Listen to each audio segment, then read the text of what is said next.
It's Tuesday night, September 17th. Just thought I'd do a SPY update as we get ready for an interest rate announcement tomorrow in the afternoon. And at the moment, there's a couple of interesting reference points in play in terms of the SPY and where price might be heading. So just thought I'd go over those, or at least the way I'm looking at it. Obviously, we've been heading up here on the daily chart for a few days, and then today had a little bit of a red session, which is not surprising at all, especially because we hit our targets up here as it was moving up.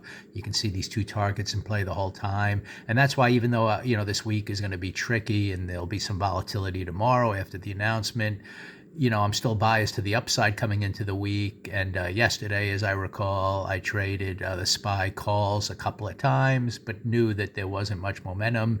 And today, after the gap up, I'll show you why it's not surprising that it decided to kind of pull back a little bit after hitting its target. So now the question is, what is developing going forward. So first of all, just in terms of yesterday and today, like I said, yesterday I discussed how I bought some calls out of the gates here and broke even on a trade right at the open, just given it didn't get me that follow through I wanted on bar 4. Came down, took out the lows, and once I saw it chop around a little bit, it had a big green bar. I bought some calls in here. So it was still an up bias because I know our target is this blue line. Like I said, that's kind of as we're heading up here, that was the target the whole time. So I'm biased to the upside today. And I really wasn't trading at all today. The market gapped up big, and it immediately kind of went right to the pre-market highs, but didn't take it out. It kind of hit that daily target, that we had in mind. Had a little red to green move, and then for a brief, you're still way above the midpoint of yesterday, so you're biased to the upside, at least to start out. And then this red to green, if you wanted to buy it and think there's a lot of momentum coming in, which I wouldn't really do given that there's an interest rate announcement tomorrow, you could do that very nimbly again, and you got it up 1, 2, you had a little pullback bar, and then you had a big failure bar here. So you had a good hour to decide that it's just not really going anywhere, kind of like yesterday when I decided I wanted to break even, just knowing that we have an announcement tomorrow, we're at all-time highs, exhaustion risk, everything else. So I wouldn't really advise that trade, but that was structure was showing. Once it came down actually and came back to the midpoint of that bar, then failed here on inspired in this red bar, I could see buying puts here easily on the day, taking out those lows, and it ended up you had a nice push down to the midpoint of yesterday. If we look at the daily chart, kind of came down there, and then it held there for the rest of the day. So actually, if you were trading, to me, that would be a good trade down there. So anyway, that's the way things end up. We come into tomorrow now. The interesting thing to me is if I look at the, let me go to the monthly chart.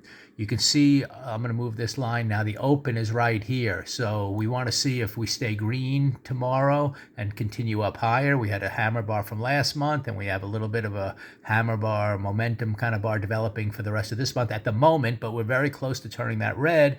And if I go to the daily chart, that blue line aligns with the 2 down day below yesterday's low. So anything that moves lower tomorrow structure-wise, you have the monthly chart turning red, and you have a 2 down day, and you have, some targets down here. The question would be, do you then get to the midpoint of the prior week and really fail the week? It's you can come down to the midpoint of that week, and then if we really fail there, then you could be going all the way to the lows. You're running out of time. You have Wednesday, Thursday, and Friday to do it, but it's possible. Also, there's at least enough volatility in here where you can come down to the midpoint of that week. So if I kind of flash that area right here, you can get a 2 down bar that definitely kind of gives you room for a nice little short-term trade, maybe 10 points or so on the SPY, and before a reversal takes place. At that point, you kind of judge the midpoint of the prior week and see if we get a 2 down, do we then get a 2 up to close the week out? So that's kind of what I'm looking at. And as always, if we kind of somehow hold the midpoint of this bar tomorrow after a little red pause and start higher, that could be an upward move.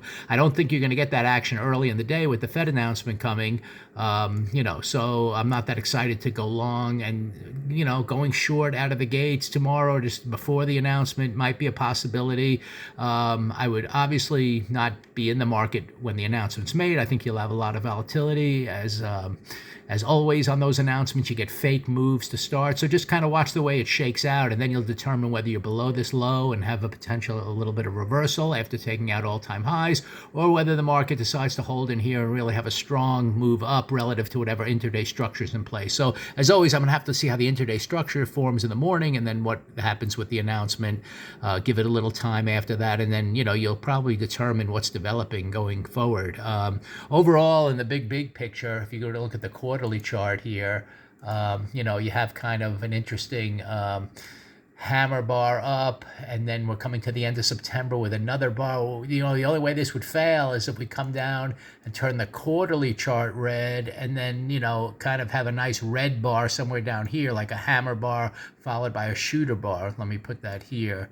Like if the quarterly chart by the end of September comes all the way down here and has a red reversal looking bar that you would think maybe goes lower, that's all the way down here on the weekly chart. So you really need a very strong weekly reversal down to get the quarterly chart looking bad and everything else. Other than that, any pullback in here, you might have to wait for the weekly chart to turn up again. But the key is you're going to want to see for this week, do we hold the midpoint of this week or not? And then, we can go forward. If we kind of, close with a red bar, it's possible that we get a 2 down week, next week or towards the end of September that has targets down here and everything else. And we'll go week after week from there. So anyway, the key reference point, the interesting thing to me more than anything is this low of the daily bar aligns with the open of the month. And if we can get down there, I would be biased to the downside for a little while. And I'll really see after that interest rate announcement if that type of thing develops, and then we'll stay biased to the downside. Should we kind of hold the monthly open in some form, maybe fake, go down there, hold, and then come up? It could either be instantaneously during the day, or it could be like a 2 down, 2 up bar to end the week.